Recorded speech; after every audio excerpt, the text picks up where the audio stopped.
জ্ঞাপন কৰিছো এই কাৰণে যে যোৱা সানডে আমি আমাৰ মাৰ্কুলা বজাৰত ড্ৰাগছৰ বিৰুদ্ধে এখনেই আমি সজাগতা সভা অনুষ্ঠিত কৰিছিলোঁ আৰু এই সজাগতা সভাৰ আজি সফল হোৱা যেন আমি পাইছোঁ। কাৰণ আজি আমাৰ মাৰ্কুলাৰ পৰা কেইবাগৰাকী ড্ৰাগছ ব্যৱসায়ী তেওঁলোকক আমাৰ ভগৱান আৰক্ষীৰ সহযোগত গোৱালপাৰা আৰক্ষী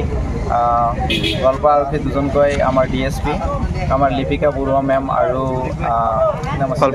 কল্পনা দেৱী মেম তেখেতসকলে আহি পেলাই আজি আমাৰ মাৰ্কুলাৰ পৰা 3গৰাকীকৈ ড্ৰাগছ ব্যৱসায়ী তেওঁলোকে কাৰ্য কৰিবলৈ সক্ষম হৈছে আৰু তেখেতৰ এই ড্ৰাগছ ব্যৱসায়ী কেইজনৰ লগত প্ৰায় 70 গ্ৰামৰ ওপৰত ড্ৰাগছ পাবলৈ সক্ষম হৈছে আৰু তেওঁলোকক ইতিমধ্যে ভগৱান আৰক্ষী থানালৈ লৈ গৈছে। আমি এই ক্ষেত্ৰত ধন্যবাদ জনাব লগা হৈছে। আমি এনে এটা পদক্ষেপ আগতে ল'লে হয়তো আমাৰ মাজৰ পৰা আগতে এইখিনি শেষ হৈ গ'লেহেঁতেন, তথাপি লেট হ'লেও আমি আজি তেখেতসকলক ধন্যবাদ জনাইছোঁ।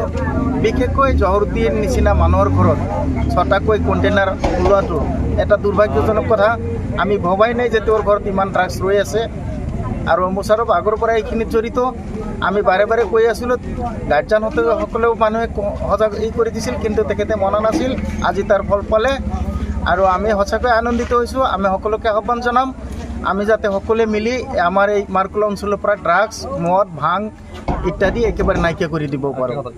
ধন্যবাদ জনাইছোঁ লিপিকা বাইদেউ আৰু আমাৰ কল্পনা বাইদেউক। আমি আমাৰ অন্তৰৰ ফালৰ পৰা মাৰ্কুলা ৰাইজৰ তৰফৰ পৰা ধন্যবাদ জ্ঞাপন কৰিছোঁ।